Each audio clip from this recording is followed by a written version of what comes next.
আজিৰ এই ভিডিঅ'টোত মই আপোনালোকক দেখুৱাম যে আপোনালোকে কেনেকৈ হোৱাটছএপত লাইভ লোকেশ্যন নহ'লে কাৰেণ্ট লোকেশ্যন কেনেকৈ চেণ্ড কৰিব। তো বলক ভিডিঅ'টো ষ্টাৰ্ট কৰোঁ। প্ৰথমতে আপোনালোকে হোৱাটছএপ এপটো অ'পেন কৰি লওক। হোৱাটছএপ এপটো অ'পেন কৰি লোৱাৰ পাছত আপোনালোকে ওপৰৰ পৰা স্ক্ৰল ডাউন কৰক। স্ক্ৰল ডাউন কৰি লোৱাৰ পাছত আপোনালোকে লোকেশ্যনটো অন কৰি লওক। লোকেশ্যনটো অন কৰি লোৱাৰ পাছত আপোনালোকে যোনটো কণ্টেক্টত নিজৰ লোকেশ্যন বা কাৰেণ্ট লোকেশ্যন চেণ্ড কৰিব বিচাৰিছে আপোনালোকে তাৰ চাৰ্টটো অ'পেন কৰি লওক। চেটটো অ'পেন কৰি লোৱাৰ পাছত আপোনালোকে চাওক য'ত মেছেজ কৰে তাৰ ছাইডতে পিনৰ অপশ্যন এটা আছে। পিনৰ অপশ্যনটো আপোনালোকে ক্লিক কৰক। পিনৰ অপশ্যনটো ক্লিক কৰি লোৱাৰ পাছত আপোনালোকে এটা নতুন ইণ্টাৰফেচ পাব। তাতে লোকেশ্যনৰ অপশ্যন এটা আছে। লোকেশ্যন অপশ্যনটো ক্লিক কৰি লওক। লোকেশ্যন অপশ্যনটো ক্লিক কৰি লোৱাৰ পাছত আপোনালোকে দুটা অপশ্যন পাব, share live location, share your current location.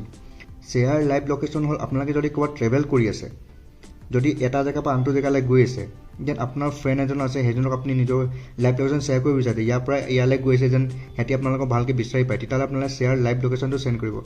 যদি আপোনালোকে এটা জেগাত ৰখি আছে বা আপোনালোকে ঘৰত আছে বা আপোনালোকে নিজৰ ফ্ৰেণ্ডৰ ঘৰত আছে, তাত কাৰোবালৈ মাতিব বিচাৰিছে, তেতিয়াহ'লে আপোনালোকে চেণ্ড ইয়ৰ কাৰেণ্ট লোকেশ্যন চেণ্ড কৰিব। মই আপোনাৰ শ্বেয়াৰ লাইভ লোকেশ্যনটো শ্বেয়াৰ কৰি দিছোঁ। এয়া চাওক এনেকৈ যাব। আপোনালোকে 15 মিনিট, 1 ঘণ্টা, 8 আৱাৰ, 8 আৱাৰ্ছ যিমান ঘণ্টাৰ কাৰণে আপোনালোকে লাইভ লোকেশ্যনটো তাক শ্বেয়াৰ কৰিব বিচাৰিছে। মই 1 ঘণ্টাটো চিলেক্ট কৰি লৈছোঁ, ইয়াত মই শ্বেয়াৰ কৰি দিম। এনেকৈ আপোনালোকে নিজৰ লাইভ লোকেশ্যন শ্বেয়াৰ কৰিব পাৰিব। যদি ভিডিঅ'টো ভাল লাগিলে লাইক, শ্বেয়াৰ আৰু ছাবস্ক্ৰাইব কৰি দিব। Thank U.